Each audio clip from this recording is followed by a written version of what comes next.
क्या आपने कभी सोचा है कि माँ गंगा सीधे धरती पर क्यों नहीं उतर सकी? आखिर ऐसा क्या था उनके वेग में जो पूरी पृथ्वी को एक ही क्षण में नष्ट कर सकता था? अगर गंगा जीवन देने वाली हैं, तो उनका आगमन विनाशकारी क्यों माना गया?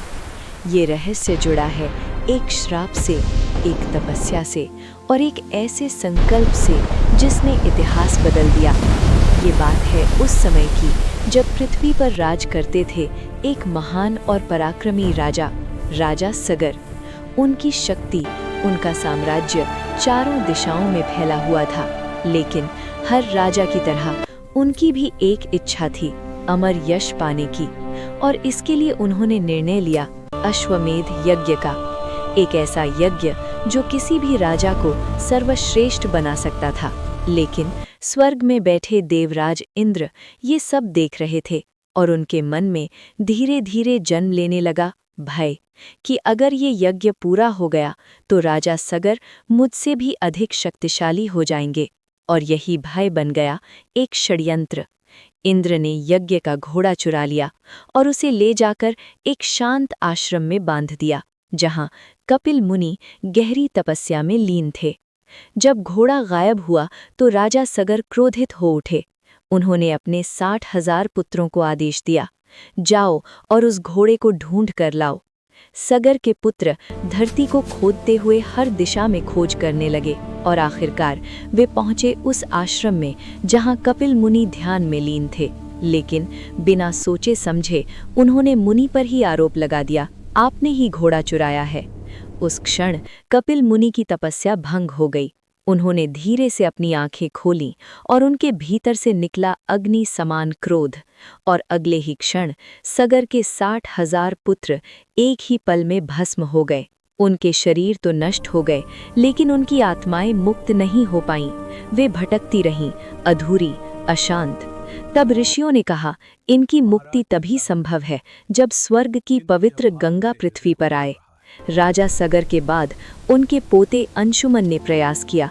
उन्होंने तपस्या की, प्रार्थना की, लेकिन वे असफल रहे। फिर अंशुमन के पुत्र दिलीप, उन्होंने भी वर्षों तक तप किया, लेकिन गंगा फिर भी पृथ्वी पर नहीं आई। और फिर जन्म हुआ भगीरथ का, एक ऐसा नाम जो इतिहास में अमर हो गया। उन्होंने ठान लिया, मैं अपने पूर्वजों को मुक्ति दिलाकर ही रहूंगा। वे राजपाट छोड़कर निकल पड़े एक कठिन तपस्या की ओर। भगीरथ एक टांग पर खड़े होकर वर्षों तक तपस्या करते रहे। धूप, बारिश, तूफान, कुछ भी उन्हें रोक नहीं पाया। उनकी एक ही पुकार थी, हे प्रभु, मेरे पूर्वजों को मुक्ति दे दो। आखिरकार ब्रह्मा जी प्रकट हुए। भगीरथ, मैं तुम्हारी तपस्या से प्रसन्न हूँ, मांगो, क्या वरदान चाहिए? भगीरथ ने कहा, प्रभु, गंगा को पृथ्वी पर भेज दीजिए। ब्रह्मा जी बोले, मैं गंगा को भेज दूंगा, लेकिन उनका वेग इतना प्रचंड है कि पृथ्वी उसे सह नहीं पाएगी। भगीरथ बोले, हे प्रभु, इसका कोई उपाय? ब्रह्मा जी बोले, केवल एक ही शक्ति है जो उन्हें रोक सकती है, और वो है भगवान शिव। तुम भगवान शिव की तपस्या करो। भगीरथ ने फिर तपस्या शुरू की, इस बार भगवान शिव को प्रसन्न करने के लिए।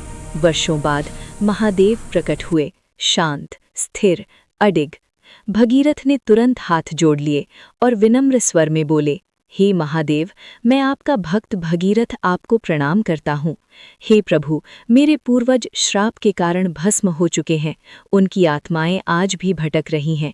मैंने ब्रह्मा जी से प्रार्थना की, उन्होंने गंगा को पृथ्वी पर भेजने का वरदान दिया, लेकिन प्रभु, उनका वेग इतना प्रचंड है कि पृथ्वी उसे सह नहीं पाएगी।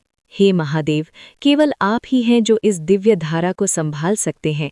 कृपा कर अपनी जटाओं में गंगा को धारण करें और मेरे पूर्वजों को मुक्ति दिलाने में मेरी सहायता करें।